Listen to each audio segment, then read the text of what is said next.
I guess in a lot of ways I was literally born into the work as a person of color in America, as a gay man in America, growing up poor in America. And I saw myself outside of myself doing the work I was meant to be doing. And to me, diversity is really that ability to recognize the parts of me that are very similar to you, no matter whether I know you or not, no matter whether we ever cross the same paths or not as human beings, but that part of me that can sit comfortably with that difference, where I don't have to change you. In every interaction, you don't have to come out more like me or me more like you. That is the essence of diversity. I love working with children because I learn so much from them in the education process. It's really a two-way street. It's the ultimate paycheck for an educator is you get to keep learning from these people who keep changing in front of you. It's really healing work. Doesn't always feel that way because part of a healing process is breaking it down sometimes.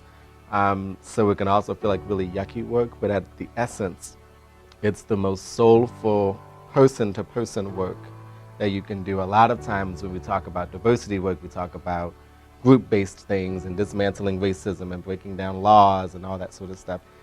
To a degree, my heart is there, but my real heart is in how do you and I connect as people across all these differences.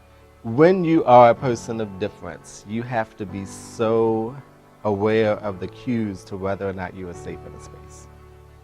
And you have to be critically and finely attuned to when I walk into a room, how do I know that I'm okay here?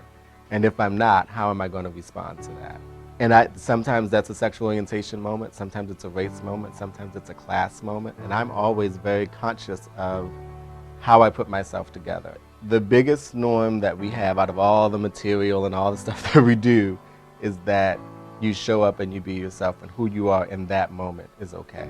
And what is powerful is that each student holds that accountability for themselves and for the person next to them.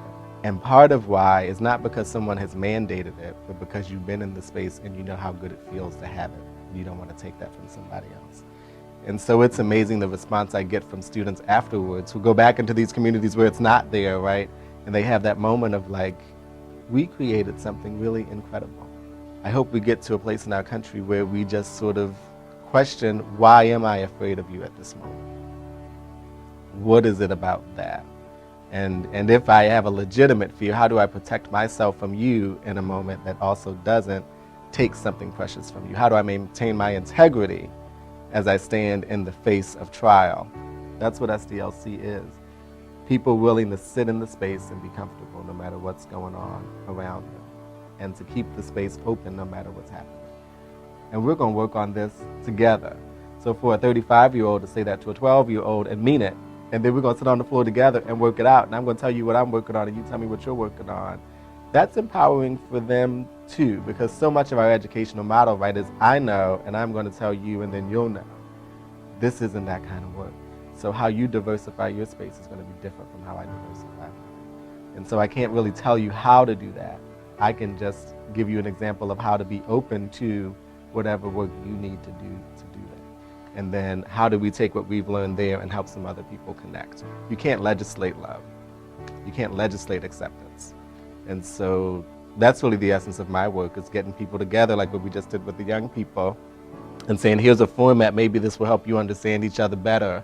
And from that, you'll just do differently because you know differently. And you'll do better because you know better. My ultimate hope is somebody in that room becomes a person of prominence who can push. Because when I say you can't legislate love, it isn't to diminish the great importance of having legislation that protects people from doing and being who they want to be. You can't change that, right? I'm so thankful that we legislated against slavery, because I just would not have been a good slave. It was not meant, it was not meant for what meant for me. So I'm glad we got that taken care of. but do we still walk around in a slavery mindset? Absolutely, and you can't legislate that piece of it. And even my response to in a room full of white people, I still feel sometimes as if I bet I could understand to a degree what it was like in slavery. Because sometimes I walk into a room and I think, gotta watch myself in here, right? Or let me just smile and get along in here so that I make it out of here. There are moments still in 2014 that I, as an empowered black person, have those thoughts. I think as you look at the arc of history around any sort of difference, right? If we take the Holocaust, if we take slavery, if we take Jim Crow, there is a piece of that to where you have to dismantle the laws and the policies around all that stuff. How did we get there to where someone can tell you you literally can't drink from that fountain, right? You literally can't live in that neighborhood. You can legislate those things, but when those people drink from that fountain or move into that neighborhood, you can't legislate how someone's going to react to that. You can legislate what they're allowed to do in response. But that heart part of their response, how they feel about that, Congress can't pass anything that will change that. And so that's what I think about in terms of the legislating love, is I think sometimes we go straight to the laws, which are important. But really, they haven't much changed the outcome in terms of the state of race relations in this country. And I do think that part of what made white students, who could very easily have been on edge in a conversation like that, right, where you are on the outside of students of color in the center and you're having this critical dialogue about race, and they're going to call you out on some questions and you've got to answer. That's like a white person's nightmare, right? You wake up in sweat thinking about stuff like that. But that you are able to sit here and we're just comfortable. We're just having a conversation. And it's okay, and we're not going to judge you for what you are, and we're not going to react negatively. Because of what I just saw those young people within the span of about a 30-minute conversation go to, that was amazing.